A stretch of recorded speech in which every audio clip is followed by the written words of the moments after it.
As far as risk appetite is concerned, and as far as Malaysian companies is concerned, whether it's in ASEAN or whether it's in Malaysia by itself, the various reasons that you put out there, and I think it's a combination of all three or all four. But if I had to choose one, I'll probably say intent from the top. I think management support becomes a very, very key factor as far as risk management is concerned, or as far as information security risk management is concerned. Now, if you look at risk management by itself, and if you look at information security risk management, it's a subset of the whole risk management framework, right? And they always say that information risk management needs to be it needs to be a management function and not a technical function by itself, right? It needs to be a business enabler. I think a lot of organizations, if I look at maybe 10, 15 years ago, that was not the case, right? Today, I think it has evolved, and the reason it's evolved is because maybe because it's compliance reasons, it's regulatory requirements. There's a lot of media awareness around what's happening as far as our threat landscape is concerned. So those kind of stuff has contributed a lot to Malaysian companies, bringing down their risk appetite by itself, right, as compared to what it was 15 years ago. Now, if I were to look at, in particular, what are the reasons that caused this, if I look from an internal structure perspective, when I first started out in the bank 15 years ago, information security by itself was a department within the IT department, right? It was not a department where you were independent by itself, right? You reported to the head of IT, right? And that created a lot of conflict of interest in a lot of ways. And if you look at right now, and this again, putting a disclaimer here that again, this is my personal opinion. If you look at a lot of companies around in Malaysia or around ASEAN, whether we have people designated CISOs, right? And I think we heard a lot just now about CISOs, and I think Mr. J brought up about CISOs as well around the region. We probably have a head of IT security, or we have a VP of IT security, and that person probably is a designated CISO. But if you look what a CISO is supposed to do, and if you look at what Jay was talking about earlier, there's a whole spectrum of the whole discipline of IT security that a CISO has to manage, right? From cybersecurity to risk and compliance, disaster recovery, and physical security.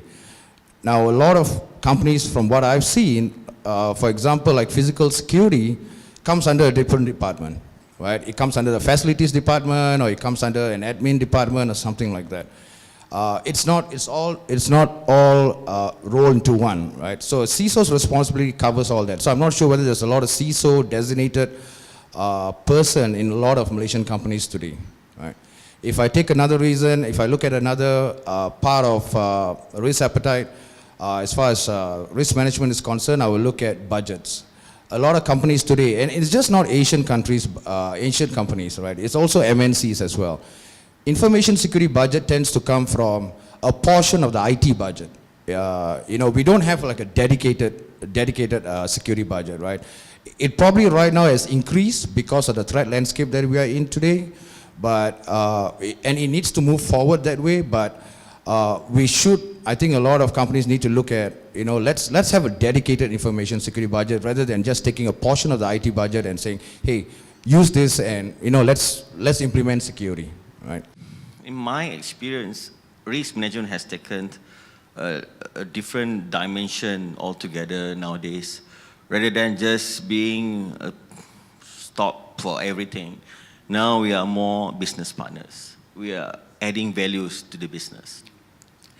As such that when we talk about cyber risk, for example, we always ask ourselves the ROI, like just now. We always come back to ROI, we always ask back what would be the benefit of doing certain strategy. Especially on whether you want to outsource it to third party, whether you do private cloud service, definitely public cloud is not negotiable at this point of time. But when we look at how we do certain things, we really have to add values to the business. Otherwise, it doesn't make sense. If the business doesn't support, it won't fly altogether. Same thing as IT. I've seen that last time used to be more on very much IT-centric and user request-centric. So it's up to user to interpret what the IT requirements are. And no longer, nowadays, not so much anymore. The ITs come forward and introduce solutions, which I'm really glad that those actions are taking place right now. Malaysia, for cybersecurity under Malaysian critical sectors, they have what we call it National Cybersecurity Policy, okay, in which caters for all 10 sectors. They provide under this policy, they came out with certain directives. Okay, they come up with NSC, National Security Council Directive number 24, that defines the roles of sector leads. It can be regulatory bodies, also from the ministry to regulate, yeah, and to ensure that cybersecurity aspects, protection are in place. Not only that, back in few years, in 2009, there was a cabinet directive issued for these NII agencies to implement ISMS, yeah, Information Security Management System, based on ISO 27001, and also to ensure that these CNI agencies are to be certified. Okay, now, yeah, you can say that all these directives or whatsoever is mainly for the critical sectors, but the certain ministries also looking at, they can extend, yeah, their roles, yeah, their roles to ensure that information are protected in all sectors.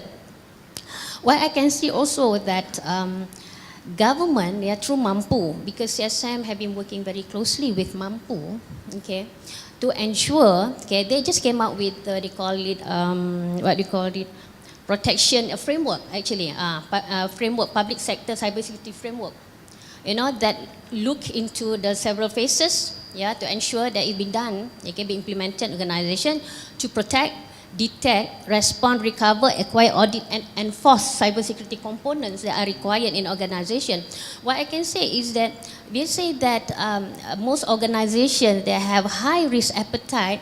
I'm not sure in the government sector. They are trying their best, yeah, to minimize the risk, to become more risk averse by ensuring these directives, ensuring that even they come up with measuring the readiness of the GRC, the government risk compliance. Yeah, that's why, because why that we are very heavy, much involved with them. And also, if we are looking at some other from what the government has been doing is that for the critical sectors also they come out from the they call it national cyber drill. This is to test the capability of the organization within the sectors, and also to test not only capability but how they are able to respond to cyber attack, in which that they almost so far, I think ever since 2000, they already came up with 7 and coming out another one is next year. So if they're saying that certain roles governments haven't done much, I'm afraid that I don't really can't really agree with that. But maybe there can be some sort of slight a bit on the enforcement or whatsoever. But I think that will become, okay, in very soon, that I think certain things will be implemented, I think, accordingly. Being in the agriculture industry, right, so we concentrate on cyber risks and cyber attacks at a very minimal level. Because we come from agriculture, we assume the attacks will be towards financial sectors, those healthcare industries and all that. Now, recent attacks happened in 2015 to an agriculture industry in US.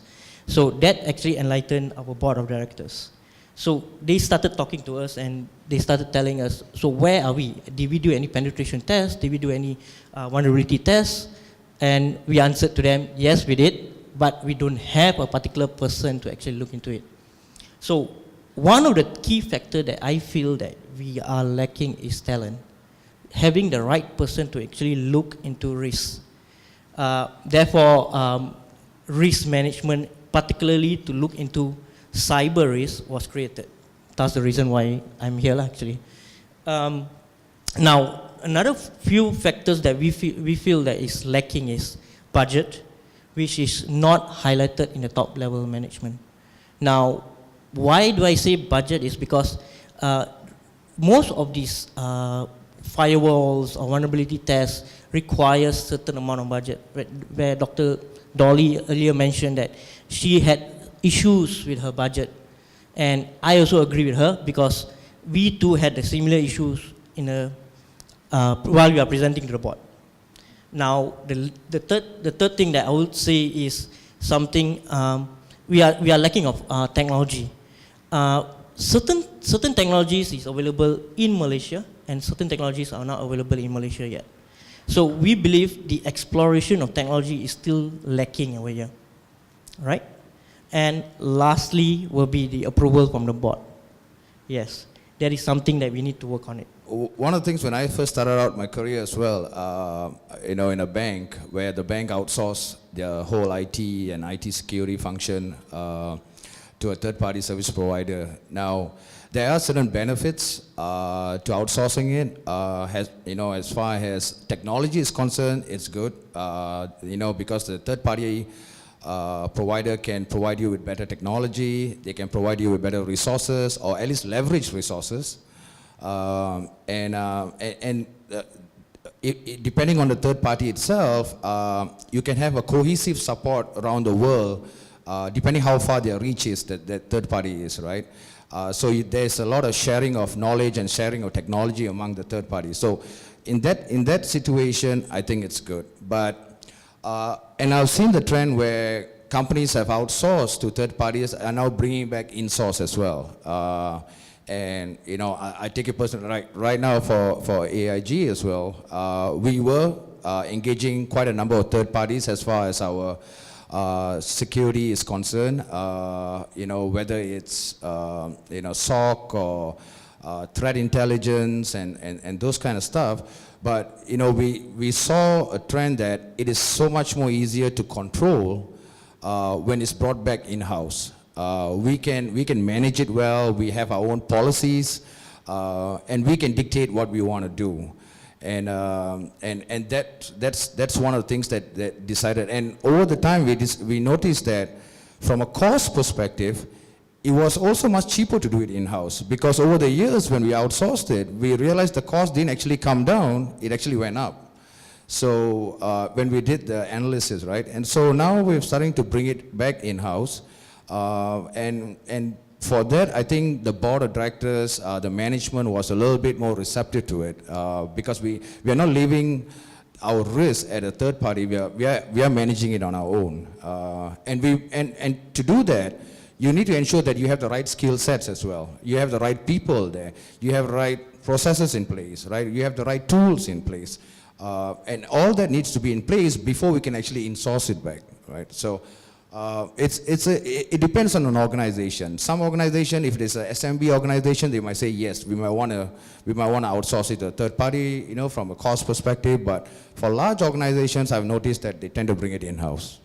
I think relevant authorities like MAMPU, National Security Councils, they lay down all the whatever necessary has to be done, has to be conducted. They define the guiding principles, yeah. Let's say under the directive, NSC Directive number 24, one of the guiding principles is to organizations to have relevant protection mechanism, okay, to protect cybersecurity or information security. Now again, it's they lay out the guidance, but it's at the organizational level, yeah, to ensure that it's done, okay. And also here is that. Let's say, for example, if you look at a certain, let me give a certain scenario here. Okay, let's say one organization conducted risk assessment exercise, and they figured out, okay, one of the controls to be put in place is encryption, because they know, okay, encryption has to be, information has to be transmitted. That has been, especially now, whenever you have to subscribe to cloud services. Let's say if the organization exaggerates and look at it, that inputting the encryption, okay, if they don't put it, they're gonna lose. Let's say the impact would be like how they calculate it. I come up with about, let's say, 1 million ringgit. Now, if they have to put it, okay, Encryption tools maybe require about 1,000 license per year. Maybe they have about 200, so it comes together 200,000. They have about 800,000. Yeah, they feel like okay, now we take it. So there is, because for organization that have risk, a high risk appetite, they will not implement it, because they believe that prioritization have to be more on some other aspect, you know. Because like I think the earlier session also mentioned about that. It's something that you cannot see. Okay, might as well. I say for high companies, yeah, that have high risk appetite, for them is that they want to have a high return, fast return, instead of slow that is pretty stable. Because in that case, they are willing, okay, to take the risk, you know, all the volatility of the market or whatsoever. But again, it depends on the organization, because if they have to come through, they have to go deeper. Because let's say, for example, I think everyone is aware about ransomware, how they encrypt. So it's again how the organization look at it, the top management, how the issue is being presented at the top management level, which area, which thing they are focusing at. Do they want to focus about putting the investment somewhere else, okay, but getting risk, or you're gonna, let's say, maybe they don't see that, maybe normally an organization that it's not happening to me yet. That is the kind of, again, at the end of the day, is again at the decision of the management. How, this is the role of CISO actually, how the CISO able to convince the board in putting certain budget, okay, and how that they have to transfer the risk, okay, I have to relate back the cyber risk translate it into how going to be the organized business. So it will, at the end of the day, it will affect the organizational objectives. Now, there are a few panelists just now talking about we have to, you know, who will be blamed first if something happened. Most people said CISO, but in banks, for example, sometimes risk officer takes the blame as well, because we look after IT risk too. And I've tried. We went in, we said, even not just to third-party outsource vendor, but when we talk about even losing controls on certain things, that become a taboo words for the board members as well. So if I were to tell them, Maybank Group side has this sophisticated IT team who's looking after cyber risk, they will not just buy on that argument. They will ask yourself as CRO, are you satisfied with all those? Are you a hands-on person? You have to go down and really be satisfied with all those things. As a risk officer, you have to know what pen test is, every single thing about what CISO needs to understand as well. Now, getting the board buy-in is very easy in terms of what has happened around the world. That's pretty easy in terms of just showing the case, but really in terms of ROI, it's beyond imagination, because we are talking about reputational risk here. So reputational risk is unaccountable. Once it's happened, it could damage the whole thing. As you know, Maybank to you online, for example, is very, very usual thing here. Everyone use that. Yes. Well, no, but we cannot say it's never been attempted for cyber risk. Of course, it's always there. And when things happen, it's all about how do you react to that. And how resilient is that? Anything can happen. Technology evolves. And we have to learn and educate ourselves all the time. And the most important part, I think when we present to the board, we have these three layers: people, process, and technology. Now, I think technology is easier to defend. Process can be put in place. The hardest part is always people. The internal threats. That's very, very difficult. Because, you know, we have few times that, you know, even receptionists should be the one who filter all these strangers from entering the premise, for example. So be it. The cooperation between industries and the trust is not there so much because of reputation too. The moment it's leaked out that a bank has cyber risk issue, that can be very much damaging for all of us. So I think board of directors, they have the buy-in. It's a matter of whether they are convinced enough that all those is sufficient enough to take care of the issue. When I said about outsourcing, which one is better, whether it's a third-party outsourcing or whether you want to bring it in-house, again, that depends on the organization and what their risk appetite is. You know, depending on their cost, a lot of factors that needs to be taken into consideration. Now, certain companies, and I'm looking at the ones that I've worked with, we brought it in-house because we wanted to control the risk that is evident within the organization. Now, when we say that people are the weakest link, yes, that's always the saying, right? People are the weakest link. Now, the thing that we can do with people is it's security awareness, right? You have a lot of organizations tend to have awareness training. You have that mandatory once a year compliance training that you need to do and check the box and say, hey, okay, I'm done with it, but I think that alone is not enough. To ensure that our people are vigilant, we need to have consistent and a structured approach on how we manage this, right? Now, in some organizations, I know security becomes a part of their yearly KPI. It goes into their performance goal. If you do not display a security conscious behavior, that feeds into your yearly KPI, your yearly performance review, all right? And there's no such thing as October being Security Awareness Month. It should be Security Awareness Month every month, every month of the year, right? And that's how you build that security conscious, that security vigilance within your staffs, within the people itself. It's not an easy thing. It's easier said than done, of course, but you need to take a step there, right? And then you have the tools, right? If you have people that are sending out emails with your PCI data, you put your tools and your technology like DLP and those kind of stuff to ensure that those are in control there. But again, I know this is an overused word, these three things, people, process, and technology, but it does play a fundamental importance as far as managing a security risk is concerned. So, to me, creating awareness, top-down approach from the management. Management have to show an example that they take security as seriously as the guy at the reception as well. If they do not show that empowerment, they do not show that passion, then the guy that is sitting at the reception, that person is not going to care so as well, right? So it needs to come from a top-down approach as well. So one of the few things that we created in Felda is created a BCM role. So BCM role is something that we do a mock Hackers Day. That means we get these vendors to come and hack our management's personal data. So this makes them realize how vulnerable we are. So we did that on once yearly, like how our friend here did it, and we do it every yearly once. So that actually created an awareness, and that created the need for us to actually create a cybersecurity role in that sense. I really feel that to inculcate, the security culture in the organization is important. So everyone is held responsible. It's not only the CISO, it's not only the board.